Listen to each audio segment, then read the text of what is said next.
Winner से topper YouTube channel पर आप सभी का स्वागत है। दोस्तों, आज की वीडियो में हम केमिस्ट्री को पढ़ने वाले हैं।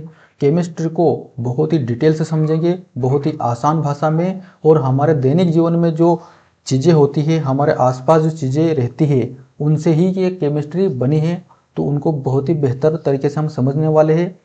तो इस वीडियो को एंड तक देखिए। चलिए तो देखते हैं। सबसे पहले हम केमिस्ट्री का परिचय पढ़ते हैं। आखिर में केमिस्ट्री है क्या, है ना। केमिस्ट्री क्या है, तो इसको सबसे पहले अपन समझते हैं। तो मैं आपको सबसे पहले क्या करूँगा, आसान उदाहरण बताऊंगा, है ना। उदाहरण पढ़ते हैं तो उदाहरण क्या है कि जैसे कि हम देखते हैं घर में कि दूध से दही बनता है ना। दूध से क्या बनता है, दही बनता है। और लोहे में जंग लगती है। कई बार आपने देखा होगा कि जो लोहा रखा रहता है ना, तो नमी के कारण उसमें जंग लग जाती है। और क्या देखा होगा आपने, जो हम सांस लेते हैं, है ना, मतलब हमारा जो सांस लेना है, वो सब क्या है, इन सब के पीछे क्या है, केमिस्ट्री ही काम करती है।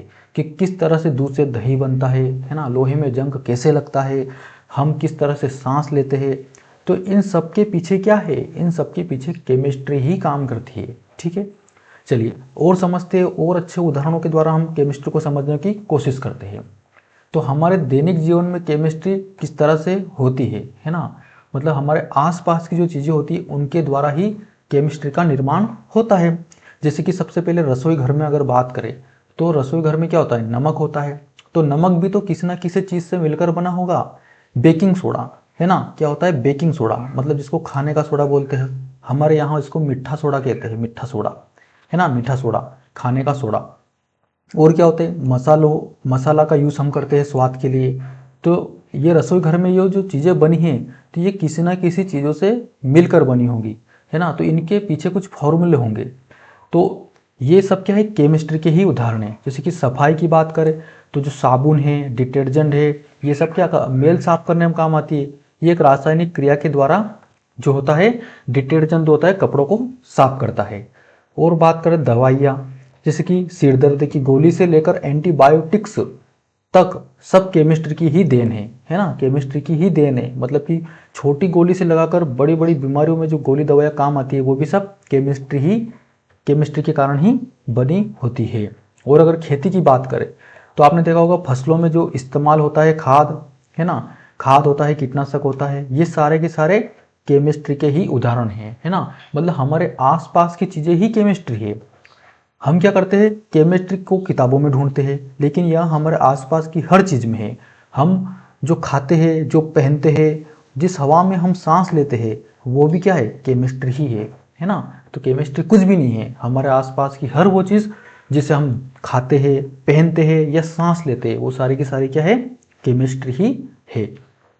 तो अगर आपको वीडियो अच्छी लग रही है तो वीडियो को लाइक जरूर कर देना, और चैनल पे नए तो चैनल को सब्सक्राइब जरूर कर देना, क्योंकि इसी तरह हम और नई नई वीडियो लाएंगे और पूरी केमिस्ट्री को बिल्कुल आसान भाषा में आपको समझाने वाले हैं। जब आप एग्जाम में बैठो तो आपका डाउट बिल्कुल ना रहे और आप क्वेश्चन को अच्छे से बना पाओ। चलिए अब बात करते हैं केमिस्ट्री शब्द की उत्पत्ति कैसे हुई, है ना। केमिस्ट्री शब्द की उत्पत्ति कैसे हुई, किस तरह से केमिस्ट्री शब्द बना है। तो केमिस्ट्री शब्द की उत्पत्ति मिस्र के प्राचीन शब्द, अब मिस्र के प्राचीन शब्द यानी कि मिस्र क्या है, एक देश है ना। तो इस देश की सभ्यता थी सबसे पुरानी, उस सभ्यता का नाम क्या है, कीमिया, है ना। तो कीमिया शब्द से हुई है ना। केमिस्ट्री शब्द की उत्पत्ति किससे हुई है, मिस्र के प्राचीन शब्द कीमिया से हुई है। और कीमिया का अर्थ होता है मिस्र की मिट्टी, जो कि कैसी थी, काले रंग की थी। मिस्र की मिट्टी कैसी थी, काले रंग की थी। इसलिए कीमिया का अर्थ क्या होता है, काला रंग, है ना, काला रंग। अब अगर आगे उसको और समझाऊं, तो काला रंग किसका होता है, धरती का। और धरती से क्या आया, धातुएं। तो धरती क्या है, धातुओं का संग्रह है। धरती पे अनेक प्रकार की धातुएं पाई जाती है, इसलिए इसे धातुओं का विज्ञान कहा गया। ठीक है, तो आई होप आपको ये चीजें अच्छे से समझ में आ गई है। आगे और भी चीज़ें आएंगी जिनको और डिटेल में मैं आपको पढ़ाऊंगा, अभी सिर्फ परिचय बता रहा हूँ। तो इसमें मेन पॉइंट को मैंने लिया है लेकिन आपका जो है डाउट बिल्कुल भी नहीं रहेगा। तो केमिस्ट्री शब्द की उत्पत्ति किस हुई है, मिस्र के प्राचीन शब्द कीमिया से हुई है। और कीमिया का अर्थ क्या है, मिस्र की काली मिट्टी या काला रंग। ठीक है, उसके बाद क्या हुआ, अब ये तो परिचय हुआ। हाँ, और एक और चीज, केमिस्ट्री के अध्ययन को, स्टडी ऑफ केमिस्ट्री, केमिस्ट्री का अध्ययन क्या कहलाता है? केमेटेचिंग कहलाता है ना। रसायन विज्ञान का अध्ययन को क्या कहते हैं? केमेटेचिंग कहते हैं। ठीक है, इस चीज़ को भी आपको ध्यान रखना है, ये कभी एग्जाम में पूछा जा सकता है कि है ना, कि रसायन विज्ञान के अध्ययन को क्या कहते हैं? केमेटेचिंग कहते हैं। ठीक है, उसके बाद अब केमिस्ट्री में एंट्री होती है किसकी? एंटोनी लेवोजियर की। एंटोनी लेवोजियर एक बहुत ही महान वैज्ञानिक है ना। इन्होंने पूरी केमिस्ट्री को बदल के रख दिया। इन्होंने जो जो सिद्धांत दिए, जो जो बातें इन्होंने बताई, जो जो खोज इन्होंने की है, उससे हिस्ट्री को एक नया जीवन मिला है। यानी कि जो यहाँ पर जो केमिस्ट्री को एक नया अवधारणा मिली है। केमिस्ट्री की शुरुआत ही यहीं से होती है। एंटोनी लेवोजियर एक बहुत ही फेमस और बहुत ही प्रभावशाली जो है वैज्ञानिक रहे। तो इन्होंने क्या क्या किया? तो एंटोनी लेवोजियर ने ऑक्सीजन और हाइड्रोजन को लेकर जो खोजें की है, उन्होंने पूरी दुनिया की समझ को ही बदल दिया है ना। तो इनको अपन समझते हैं आसान भाषा में कि किस तरह से इन्होंने हाइड्रोजन और ऑक्सीजन की खोज की और किस तरह उनका नामकरण किया। तो यहाँ पर बात करते हैं ऑक्सीजन की खोज और नामकरण, यानी कि एंटोनी लेवोजियर ने, या मैं सिर्फ इसको एंटोनी बोलूंगा अभी, है ना, ताकि समझने में आसानी रहे। तो एंटोनी ने किस तरह ऑक्सीजन की खोज की, किस तरह से उनका नाम दिया, तो इसको समझिए। तो एंटोनी ने क्या किया? सबसे पहले प्रयोग किया, है ना। उन्होंने एक बंद बर्तन में धातुओं को जलाया। एक बर्तन लिया, है ना, उस बर्तन को बंद कर दिया, उसमें धातु को जलाना शुरू किया। फिर उन्होंने देखा कि जलने के बाद धातु का वजन बढ़ा। फिर उन्होंने देखा कि जलने के बाद धातु का वजन बढ़ा। फिर उन्होंने निष्कर्ष निकाला। क्या निष्कर्ष निकाला? कि धातु ने हवा में से कुछ सोख लिया, है ना। यानी कि धातु ने क्या किया? हवा में से कुछ चीजों को सोख लिया, यानी कि हवा का यूज तो हुआ कहीं ना कहीं। ठीक है, तो फिर उनको समझ में आया, उन्होंने बताया कि जलने के लिए हवा एक खास जिम्मेदार है। यानी कि किसी भी चीज को जलाने के लिए, जलने में जो सहायता करती है, वो क्या करती है? हवा करती है। तो क्या किया उन्होंने? फिर क्या किया उन्होंने? इस हिस्से को ऑक्सीजन नाम दिया, है ना। तो एंटोनी ने हमें जो क्या किया? एंटोनी ने ऑक्सीजन का नामकरण किया। ये जो हवा है जो जलने में सहायता करती है, इसे ही उन्होंने ऑक्सीजन का नाम दिया। तो ऑक्सीजन का महत्व किसने बताया? एंटोनी ने बताया, है ना। तो ये एक बहुत बड़ा केमिस्ट्री की ओर एक कदम था। फिर उन्होंने क्या किया? हाइड्रोजन और पानी का रहस्य बताया, है ना। हाइड्रोजन और पानी का रहस्य बताया। तो उन्होंने सबसे पहले एक प्रयोग किया। उन्होंने लोहे की एक गर्म नली में से पानी की भाप गुजारी और उन्होंने देखा कि पानी दो गैसों में टूट गया। क्या किया उन्होंने देखा कि पानी दो गैसों में टूट गया। उन्होंने क्या किया?